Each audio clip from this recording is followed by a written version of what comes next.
저는 서울 고일초등학교에 근무하고 있는 이연지라고 합니다. 제가 발표할 주제는 사이버 협동학습을 통한 과학적 사고력 신장입니다. 스마트 교실의 교육 환경은 종전에 시간적, 공간적인 한계가 있었던 협동학습에 그러한 한계를 극복할 수 있는 도움을 줍니다. 특히 디지털 기기를 활용해서 과학 실험학습에 보다 역동성을 부여할 수 있습니다. 저는 이번 사례를 통해서 과학과에서 적용할 수 있는 협동학습의 사례를 실제 수업 사례를 통해서 알아보도록 하겠습니다. 제가 수업을 구상하면서 가졌던 목적은 크게 두 가지인데요. 첫째로는 종전의 협동학습의 한계를 극복한다는 점과 두 번째로 과학실험을 보다 역동적이고 흥미있게 제시하는 데 중점을 두었습니다. 종전의 협동학습은 많은 시간적, 공간적인 한계가 있었습니다. 따라서 교사가 과제를 부여하거나 아니면 역할 분담을 하는 데 있어서 많은 한계가 존재했고 실제로 무임승차를 한다거나 그런 문제들이 있었습니다. 그런데 디지털 기기를 활용한 협동학습을 하게 되면 그러한 점에서 보다 자유롭게 시간과 공간을 초월한 협동학습을 할 수 있습니다.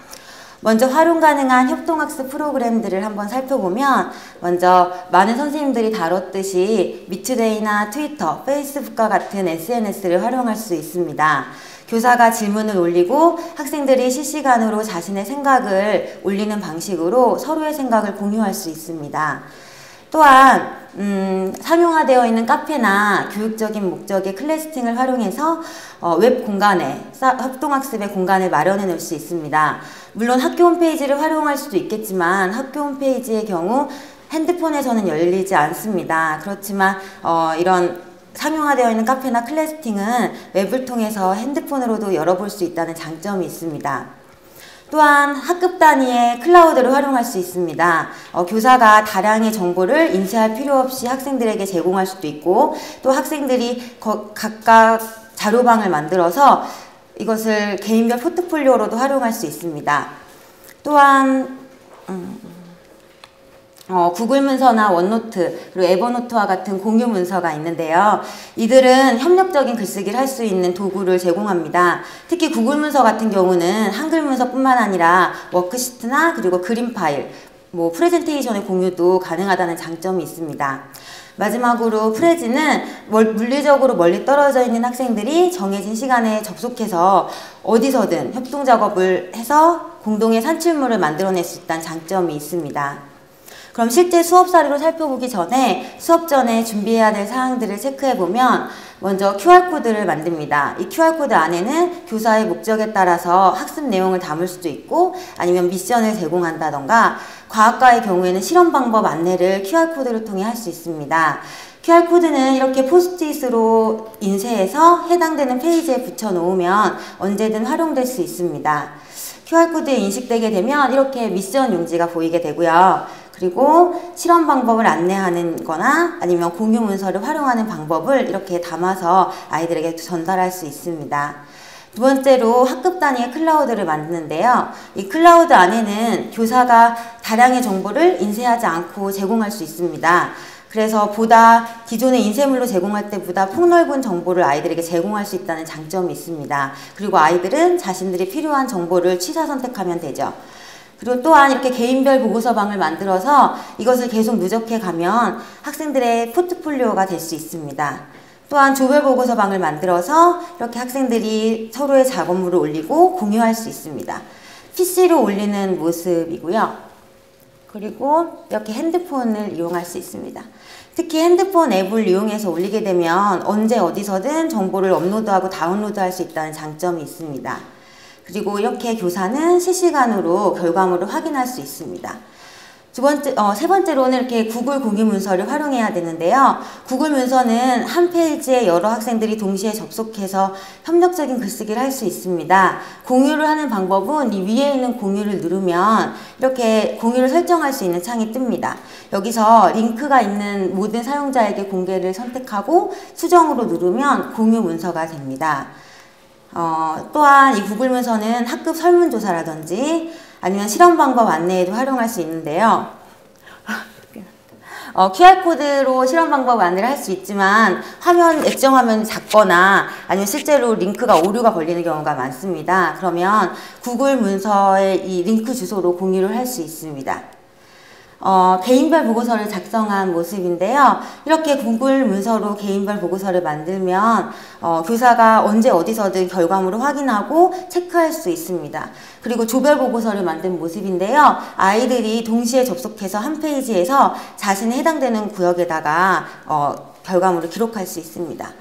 또한 구글 문서는 이렇게 그림 문서도 공유가 가능하다는 장점이 있습니다. 그림 문서로 그래프를 그린다든지 아니면 그림을 실제로 그릴 수도 있습니다. 이건 학급 단위 설문조사를 한 건데요. 이렇게 구글 문서를 활용해서 설문조사를 하면 어떤 학생이 설문에 참여했고 참여하지 않았는지를 한눈에 확인할 수 있습니다. 마지막으로 프레지를 활용해야 합니다.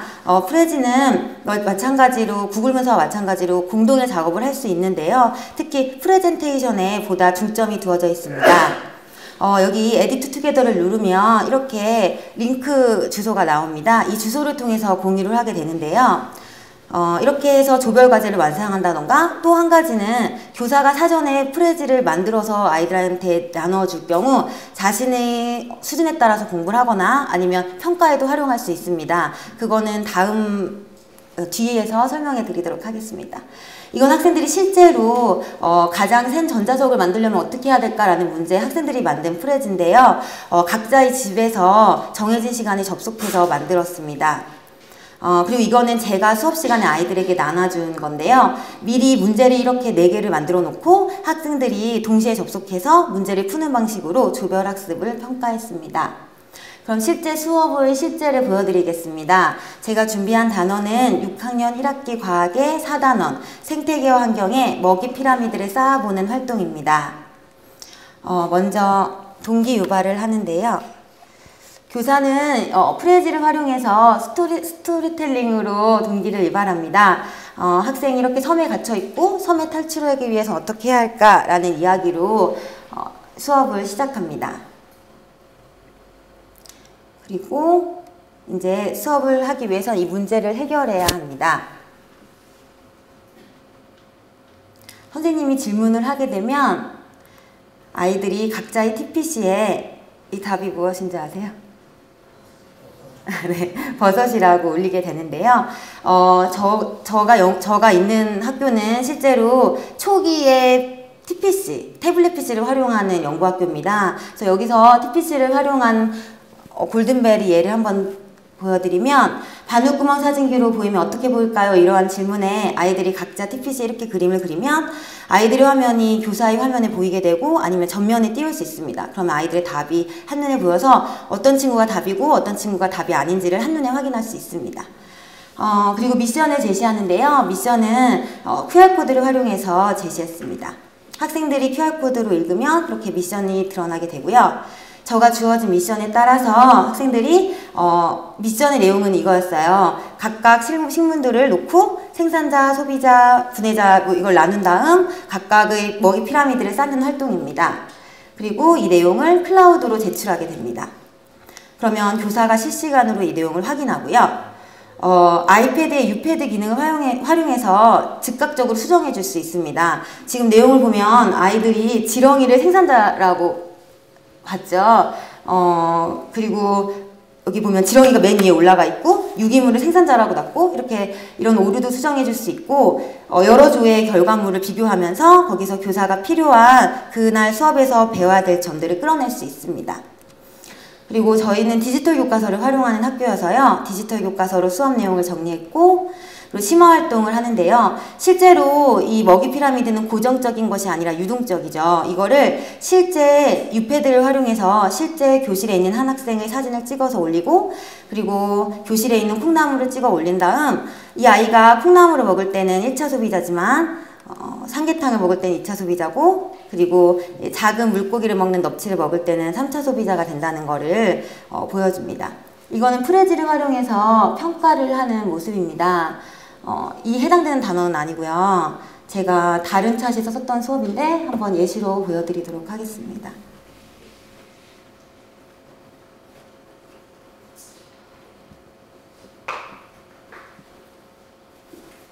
이렇게 링크를 띄워서 이 주소로 공유를 하게 되면 동시에 접속이 가능합니다.